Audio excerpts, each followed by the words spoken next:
بسم اللہ الرحمن الرحیم الحمدللہ والصلاة والسلام علی رسول اللہ۔ باوضو ہو کر قبلے کی طرف رخ کر کے 4 الفاظ میں سے ایک لفظ ضرور استعمال کریں دعا کرنے سے پہلے۔ 4 الفاظ میں سے ایک لفظ یہ ضرور استعمال کریں۔ پہلا لفظ وَإِلَٰهُكُمْ إِلَٰهٌ وَاحِدٌ لَا إِلَٰهَ إِلَّا هُوَ الرَّحْمَٰنُ الرَّحِيمُ، یہ بھی اسم اعظم ہے۔ دوسرا لفظ الف لام میم اللہ لا الہ الا هو الحی القیوم۔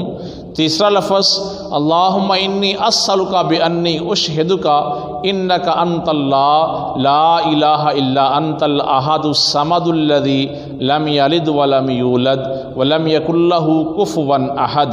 چوتھا لفظ اللہم لا الہ الا انت المنان بدیع السماوات والارض ذی الجلال والاکرام۔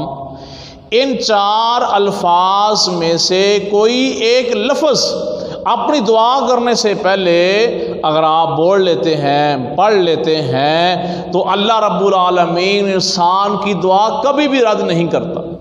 یہ اسم اعظم ہے۔ یہ الفاظ پڑھنے سے بندہ جو دعا کرے اللہ دعا قبول کرتے ہیں۔ اللہ رب العالمین سے بندہ جو مانگے اللہ رب العالمین اس کو عطا فرماتے ہیں۔ درود شریف پڑھیں، درود پڑھنے کے بعد اپنی دعا مانگیں۔ سب سے پہلے یہ جو 4 کلمات بولے گئے ہیں ان میں سے ایک اسم اعظم کے طور پر یہ پڑھیں، اس کے بعد درود شریف پڑھیں اور اس کے بعد اپنی دعا کریں۔ اللہ رب العالمین دعا کو رد نہیں فرماتا۔ اس یقین کے ساتھ نبی پاک صلی اللہ علیہ وسلم نے فرمایا ادعوا اللہ سے دعا کرو وانتم موقنون بالاجابہ، اس طرح اللہ سے دعا کرو کہ تمہیں یقین ہو پختہ یقین ہو کہ اللہ رب العالمین ہماری دعا کو قبول فرمائے گا۔ ناممکن ہونا یہ میرے نزدیک ہے۔ ڈاکٹروں نے امیدیں ختم کر دی ہیں، امیدیں توڑ دی ہیں، اس سے کچھ نہیں ہوگا، اس لیے کہ فیصلہ وہ اللہ رب العالمین کا ہوتا ہے۔